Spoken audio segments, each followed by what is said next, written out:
तो मेरे बच्चों, तो बच्चे आप लोग कैसे हैं? बच्चे, अगले हफ्ते हमारा हाफ ईयरली एग्जाम शुरू होने वाला है ना? അടുത്ത ആഴ്ച നെക്സ്റ്റ് വീക്ക് എന്താണ് നമ്മുടെ ഹാഫ് ഇയർലി എക്സാം ആരംഭിക്കാൻ പോവുകയാണ്. तो आप लोग सब लोगों ने वो सारा पाठभाग कंप्लीट किया था, वो सारा टीचर सारे सब्जेक्ट अच्छी तरह से कंप्लीट किया. तो जल्दी अपने अपने काम निपटाओ, जल्दी निपटाओ, क्योंकि अगले हफ्ते यानी 2-3 दिन के अंदर आप लोगों को एग्जाम है. तो स्टडी वेल. देन बच्चे, हिंदी भाषा में यानी हिंदी सब्जेक्ट में हम लोगों ने 4 पाठ कंप्लीट किया था, है ना? क्या चार पाठ क्या था? सोच विचार कर काम करना, ईफिल टावर, उत्तराखंड आज का दाव, है ना? ये 4 पाठभाग हम लोगों ने कंप्लीट किया था. तो हमारा एग्जाम भी इस 4 पार्ट के अंदर के सिलेबस से എക്സാം സവാൽ പൂछते हैं. നമ്മൾ 4 പാഠങ്ങൾ കംപ്ലീറ്റ് ചെയ്തു ഇല്ലേ? ഈ 4 പാഠങ്ങളുടെ അകത്തുള്ള സിലബസിൽ നിന്നായിരിക്കും എക്സാമിൽ ടീച്ചർ ക്വസ്റ്റ്യൻ ഉണ്ടാക്കുക. ഓക്കേ. ദെൻ ടെക്സ്റ്റ് ബുക്കിലെ എല്ലാ ആക്ടിവിറ്റികളും टीचर പഠിപ്പിച്ച टेक्स्ट बुक हमारे किताबों में जो एक्टिविटीज है, जो ग्रामर पार्ट है, वो सब एग्जाम में होंगे.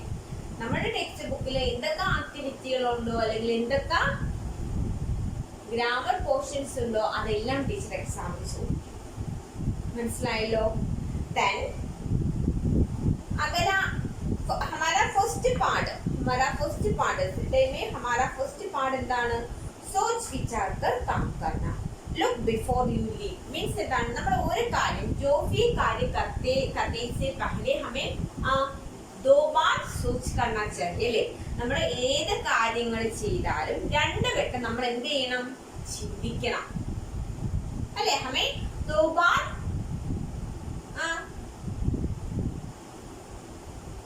सोचना है. നമുക്ക് 2 വട്ടം എന്താണ് അതിനെപ്പറ്റി ഉറപ്പായിട്ട് ചിന്തിക്കണം. सोच विचार कर काम करना.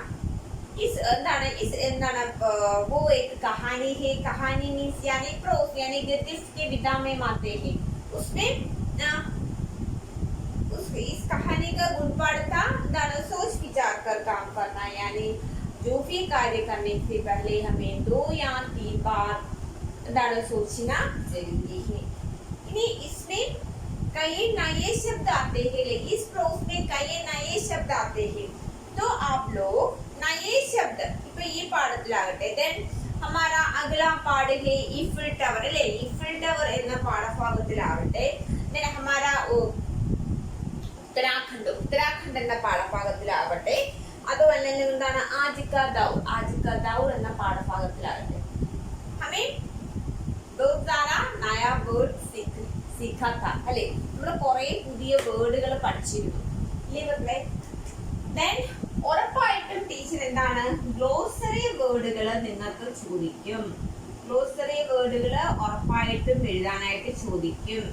देन अगला കാറ്റഗറി എഡിറ്റ് ചെയ്യാനായിട്ട്.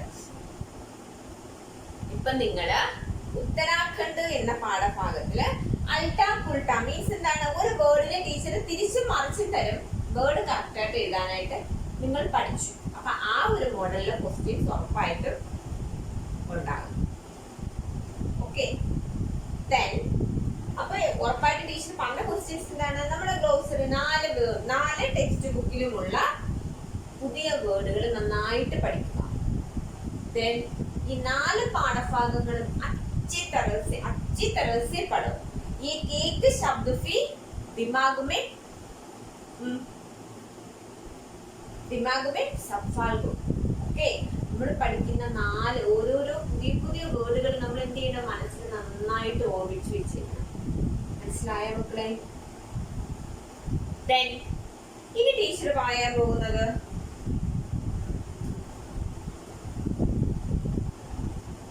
ഉറപ്പായിട്ടും ഈ ടൈപ്പിലുള്ള ക്വസ്റ്റ്യൻ ചോദിക്കും. ഓപ്പോസിറ്റ് വേർഡ്സ് എഴുതാനായിട്ട്. അത് നമുക്ക് ഒരു പാഠത്തിൽ അങ്ങോട്ടേ ഉള്ളൂ ഓപ്പോസിറ്റ് വേർഡ്സ്. പക്ഷേ ബാക്കിയുള്ള പാഠത്തിലുള്ള ഓപ്പോസിറ്റ് വേർഡുകൾ നിങ്ങൾക്ക് എഴുതാനായിട്ട് സാധിക്കും. ടീച്ചർ ആ പാഠഭാഗത്തിൽ നിന്ന് കുറച്ച് വേർഡുകൾ കളക്ട് ചെയ്ത് നിങ്ങൾക്ക് ഓപ്പോസിറ്റ് വേർഡ്സ് എഴുതാനായിട്ട് തന്നിട്ടുണ്ട്. അങ്ങനെയുള്ള ഒരു ക്വസ്റ്റ്യൻ ടീച്ചർ തരാൻ ചാൻസ് കൂടുതലാണ്. ദെൻ അഗലാ കാറ്റഗറിയിൽ വരുന്ന ഒന്നാണ് വൺ വേർഡ് ക്വസ്റ്റ്യൻ അല്ലെങ്കിൽ വൺ സെന്റൻസ് ക്വസ്റ്റ്യൻ. എന്താണ് answer in A word or A sentence? നമുക്ക് ഒരു വാക്യത്തിലോ എന്താണ് ഒരു വാക്യത്തിലോ എന്ത് ചെയ്യുക? ആൻസർ ചെയ്യാനായിട്ട്. അതും ഈ 4 പാഠഭാഗത്തിൽ നിന്നും നിങ്ങൾക്ക് എന്തൊക്കെയുണ്ട്? ഫില്ലിംഗ് ദ ബ്ലാങ്ക്സ് ഉണ്ട്, മൾട്ടിപ്പിൾ ചോയ്സ് ക്വസ്റ്റ്യൻ ഉണ്ട്, ട്രൂ ഓർ ഫാൾസ് ഉണ്ട്, മൗഖിക് അഫയേഴ്സ് ഉണ്ട് അല്ലെ? ഇത് എല്ലാത്തിൽ നിന്നും കളക്ട് ചെയ്ത കുറച്ച് ക്വസ്റ്റ്യൻസ് ആണ് 1 മാർക്ക് 1 സെന്റൻസ് ചോദിക്കാൻ പോകുന്നത്. അപ്പൊ എന്ത് ചെയ്യുക? നമ്മുടെ ഇനി അത് മാത്രമല്ല, നമ്മുടെ എന്താണ് ടെക്സ്റ്റ് ബുക്ക് നോട്ട്ബുക്ക് മാത്രം പഠിച്ചാൽ എക്സാമിന് ഫുള്ള് സ്കോർ ചെയ്യാൻ പറ്റത്തില്ല. ടെക്സ്റ്റ് ബുക്ക് നന്നായി വായിച്ചാൽ മാത്രമേ ടെക്സ്റ്റ് ബുക്ക് എന്താണ് जो बच्चे अच्छी तरह अपने किताब या पुस्तिका पढ़ते हैं उसको अच्छे नंबर मिलते हैं. ഏത് കുട്ടിയാണോ നന്നായിട്ട് തന്നെ ടെക്സ്റ്റ് ബുക്ക് വായിക്കുന്നത് അവന് മാത്രമേ നല്ല നമ്പർ കിട്ടുള്ളൂ. അപ്പൊ one word question sentence question ചോദിച്ചു കഴിഞ്ഞാൽ അതെന്ത് ചെയ്യുക? सबसे पहले अपना क्वेश्चन अपना ചോദ്യ यानी प्रश्न अच्छी तरह से पढ़ो. क्वेश्चन നന്നായിട്ട് വായിച്ചു നോക്കൂ. then सोचो എന്നിട്ട് എന്ത് ചെയ്യുക? ചിന്തിക്കുക. then लिखो. അതിനുശേഷം എന്ത് ചെയ്യണം? അത് എഴുതണം. മനസ്സിലായല്ലോ? അപ്പൊ ഇനി നമുക്ക് അതിൽ വരുന്നുണ്ട്. എന്ത് വരുന്നുണ്ട് മക്കളെ?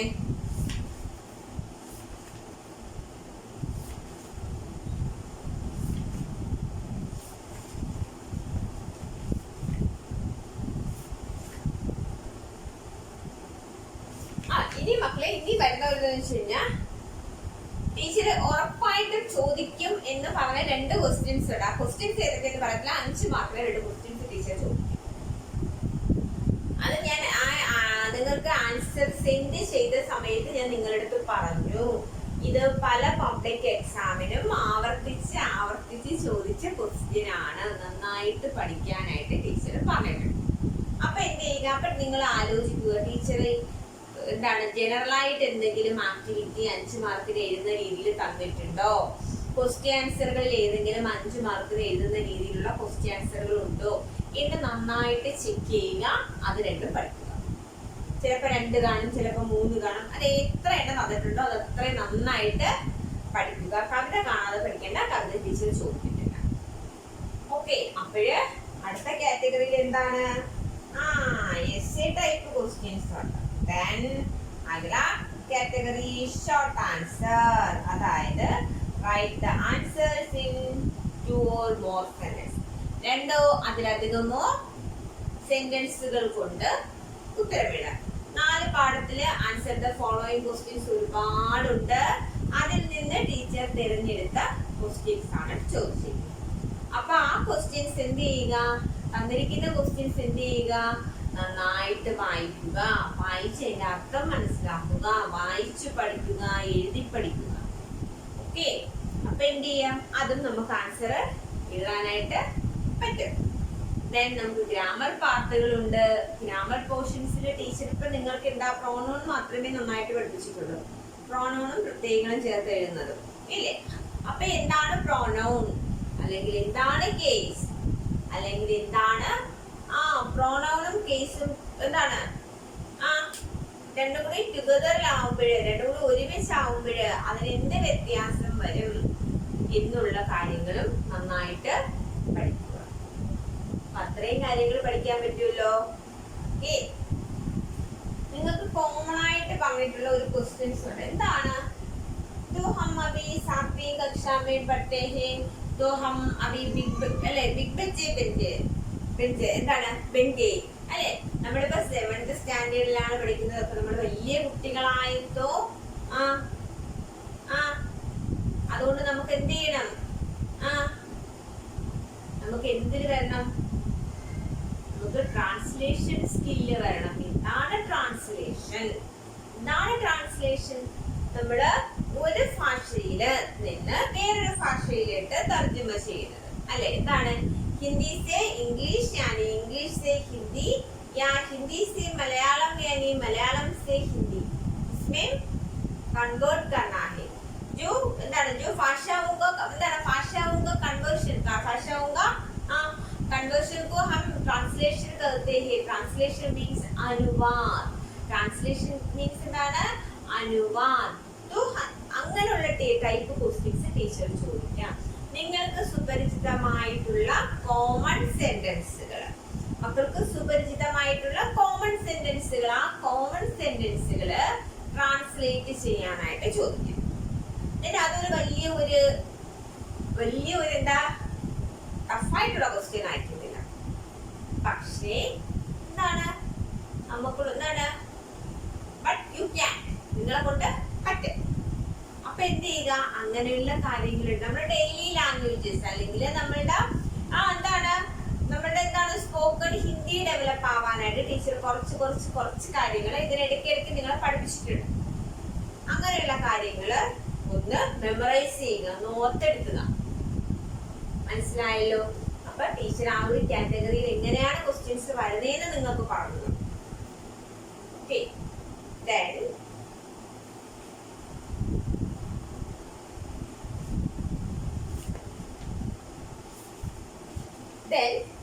ഇനി മക്കളെ, ഇനി നമുക്ക് പഠിക്കാനുള്ള പറയാനുള്ള കാര്യം എന്താന്ന് വെച്ചാൽ, तो सबसे पहले ये याद करो, हमें सिर्फ 4 पार्ट पढ़ना है.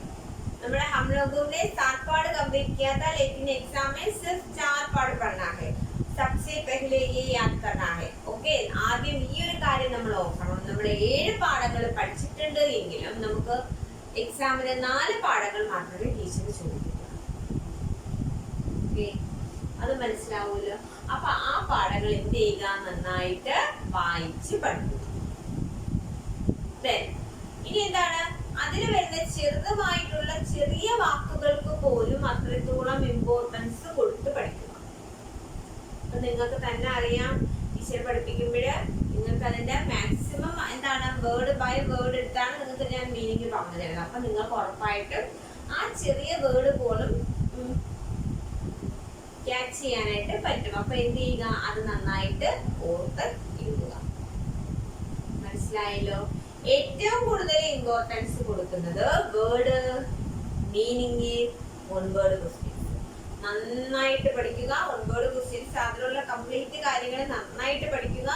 എനിക്കറിയാം നിങ്ങൾക്ക് പഠിക്കാൻ ഒരുപാട് സമയമുണ്ട്. നന്നായിട്ട് പഠിക്കുക. TV കാണുന്നതിന്റെ ആ ഒരു കണക്ക് കുറച്ചാൽ മതി. അപ്പൊ എന്താണ് നന്നായിട്ട് പഠിക്കാൻ പറ്റും.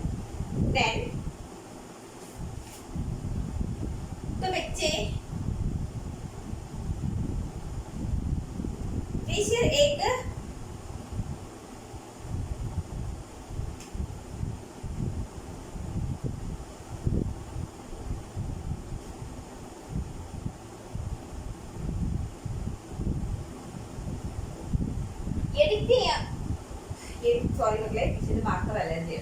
എഡിറ്റ് ചെയ്യാൻ പറഞ്ഞാൽ ഇങ്ങനെയുള്ള വേർഡ് തന്നാൽ നോക്കുക. നമ്മൾ ഈ വേർഡ് എവിടെയെങ്കിലും കണ്ടിട്ടുണ്ടോ? ഈ വേർഡ് എവിടെയെങ്കിലും കണ്ടിട്ട് ടീച്ചറിന്റെ മാർക്കർ അലർജി. ഈ വേർഡ് എവിടെയെങ്കിലും കണ്ടിട്ടുണ്ടോ എന്നെന്ത് ചെയ്യുക? ചിന്തിക്കുക. അപ്പൊ നമ്മളിങ്ങനെ ആലോചിച്ച് കുറച്ച് സമയം എടുക്കും. അപ്പൊ എന്താണ്? ഫസ്റ്റ് നമ്പർ ക, സെക്കൻഡ് നമ്പർ ക, തേർഡ് നമ്പർ നീ, ഫോർത്ത് നമ്പർ ടെക്നിക്കി. കേട്ടോ? ടെക്നിക്ക്. അപ്പൊ എന്താണ്? ടെക്നിക്ക്, ടെക്നിക്കൽ എന്ന വേർഡ് നമുക്ക് എഴുതാനായിട്ട് കിട്ടിയില്ലേ? ഇനി അടുത്ത ഒരു ക്വസ്റ്റ്യൻ.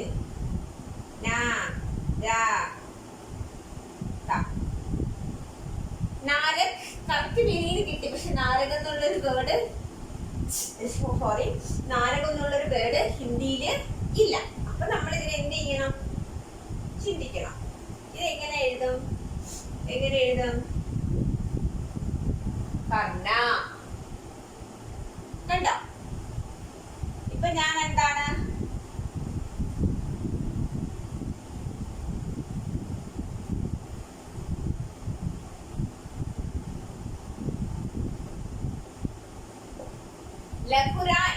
വേർഡ് തന്നു. ഇതിന് നിങ്ങൾ എങ്ങനെ എഴുതും? നിങ്ങൾക്ക് നിങ്ങളുടെ ക്ലാസ്സിൽ വരുന്ന ഒരു കുട്ടിയുടെ പേരാണ്. ഇത് നമുക്ക് ചിന്തിക്കാം. എന്താണ്?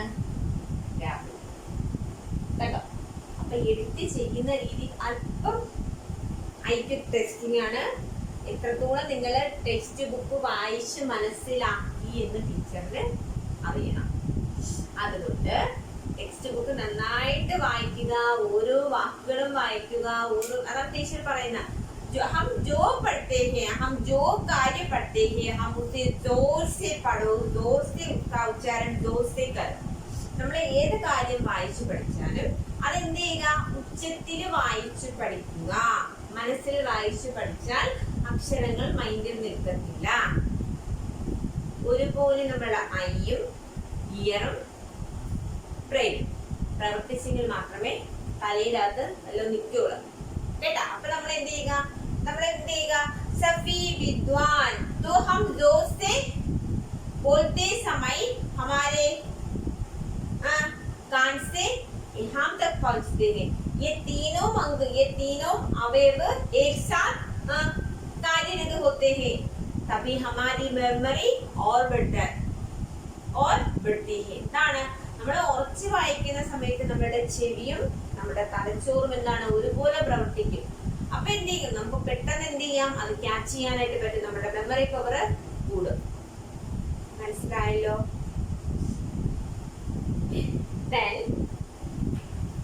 അപ്പൊ ഈ ഒരു ടൈപ്പ് ടീച്ചർ പറഞ്ഞു തന്നു. ഇനി ടീച്ചർ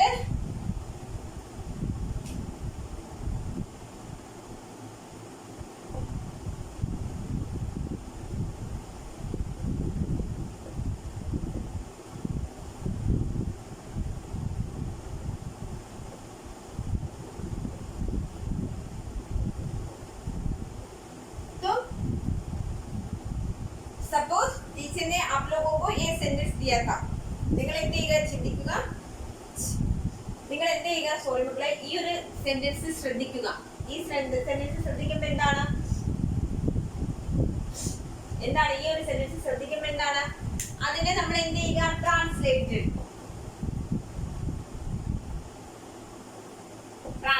ഇൻ ഇംഗ്ലീഷ് എന്നാണ് ടീച്ചർ തന്നത്. ഈ ഒരു സെന്റൻസ് തന്നിട്ട് ടീച്ചർ പറയുന്നത് എന്താണ്? Translate in English. അപ്പൊ നമ്മൾ എന്ത് ചെയ്യുക? सबसे पहले हम किस पर ध्यान देते हैं? സെന്റൻസ് കൺസ്ട്രക്ഷൻ ഹിന്ദിയിൽ എങ്ങനെയാണ്? മൈൻ സബ്ജക്റ്റ് ആണ്,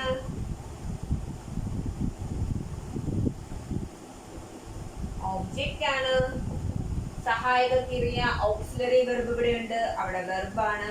പക്ഷെ ഇംഗ്ലീഷിൽ അങ്ങനെയാണോ മക്കളെ? അല്ല. ഇംഗ്ലീഷിൽ എന്താണ്? Subject plus verb plus object. Subject plus verb plus object ആണ്. അപ്പൊ നമ്മൾ എന്ത് ചെയ്യാം? ആ മെത്തേഡിലോട്ട് ഇതിനെ മാറ്റുക. सबसे पहले हम ये सब्जेक्ट क्या है? സബ്ജക്റ്റ് മൈൻ ഹിന്ദി ഇംഗ്ലീഷ് വരുമ്പോൾ എന്ത് വരും? ആം. then വെർബ് whom എന്ന് പറയുന്നത് എന്താണ്? നമുക്കറിയാം ഐയുടെ ഫ്രണ്ട് എപ്പോഴും എന്താണ്? ആം ആണ്. ഐയുടെ ഫ്രണ്ട് എപ്പോഴും എന്താണ്? ആം ആണ്. ആമിന്റെ അപ്പൊ എന്താണ്? I am. എന്താണ്? ഒബ്ജക്റ്റ്. ഏക അധ്യാപിക മീൻസ് എന്താണ്? I am a teacher. കണ്ടോ? ട്രാൻസ്ലേറ്റ് ചെയ്യാൻ എന്ത് എളുപ്പം. ഇങ്ങനെയുള്ള കുഞ്ഞു സെന്റൻസുകളായിരിക്കും ടീച്ചർ തരുന്നത്. ഇനി എന്താണ്?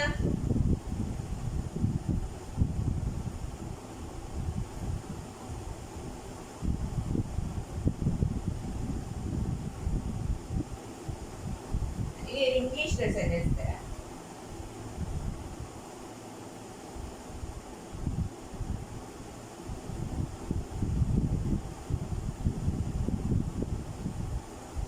My house is in Vakkom. എന്റെ വീട് എവിടെയാണ്? വക്കത്താണ്. ഇത് ഏത് മോഡലാണ്?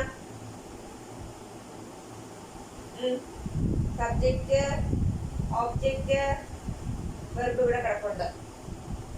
ഞാൻ വക്കത്ത് താമസിക്കുന്നു എന്ന രീതിയിലാണ് വരുന്നത്. അപ്പൊ എന്ത് എഴുതും? My Mera Ghar. My house ആണ് എന്ത്? സബ്ജക്റ്റ്. മൈ ഹൗസ് സബ്ജക്റ്റ്, ഇത് വെർബ്, ഇത് ഒബ്ജക്റ്റ്. ഇതിനടുത്ത ഒബ്ജക്റ്റ് എടുക്കണം. Vakkom. is in means name, is means है, मेरा घर पक्का में है. കണ്ടോ? അപ്പോഴേ എങ്ങനെയാണോ നമ്മൾ എന്ത് ചെയ്യുക, എഴുതുന്നത്, ആ ഒരു സെന്റൻസ് കൺസ്ട്രക്ട് ചെയ്യുന്ന രീതി ഓർക്കുക. സെന്റൻസ് കൺസ്ട്രക്ട് ചെയ്യാൻ നിങ്ങൾ ഇംഗ്ലീഷിൽ പഠിച്ചിട്ടുണ്ടോ? ഇൻ ഇംഗ്ലീഷ് സെന്റൻസ് എങ്ങനെയാണ് വരുന്നത്? Subject plus verb plus object എന്ന മെത്തേഡിലായിരിക്കും ഇംഗ്ലീഷിൽ വരുന്നത് എങ്കിൽ ഹിന്ദിയിൽ അത് എങ്ങനെയായിരിക്കും മക്കളെ? Subject plus object plus verb എന്ന രീതിയിലായിരിക്കും. ഈ രണ്ട് ഒരു ഐഡിയയും കിട്ടിയാൽ നിങ്ങൾക്ക് ഏത് സിമ്പിളായിട്ട് ഏത് കാര്യത്തെയും ട്രാൻസ്ലേറ്റ് ചെയ്തെടുക്കാനായിട്ട് പറ്റും. അപ്പൊ ട്രാൻസ്ലേഷൻ മെത്തേഡിലുള്ള രീതി ടീച്ചർ പറഞ്ഞു തന്നു. ആ കാര്യം മനസ്സിലായല്ലോ. ഈ ഒരു ഫോർമുല ഓർത്താൽ മതി. എന്താണ്? ഇംഗ്ലീഷിലെ സബ്ജക്റ്റ് വെർബ് ഓബ്ജക്റ്റ്, ഹിന്ദിയിലാണെങ്കിൽ ആ subject object verb. How simple! എത്ര പെട്ടെന്ന് തീർന്നു. ദെൻ ടീച്ചർ പുതിയതുള്ള എല്ലാ കാര്യങ്ങളും പറഞ്ഞു തന്നു. इनी अगर आपको कोई संदेह है तो जरूर टीचर को कॉल करना. ടീച്ചർ ചോദിക്കുന്ന ക്വസ്റ്റ്യൻസ് ഇന്നതൊക്കെ ചോദിക്കും. ആ ഒരു മെത്തേഡ് പറഞ്ഞു തന്നു, അത് എഴുതാനുള്ള ട്രിക്കുകൾ പറഞ്ഞു തന്നു, എല്ലാ സംഭവങ്ങളും പറഞ്ഞു തന്നു. ഇനി മക്കൾ എന്ത് ചെയ്യണം? तो अच्छी तरह से पढ़ो, अच्छी तरह से सारे सब्जेक्ट पढ़ो. Stay home, stay safe. धन्यवाद.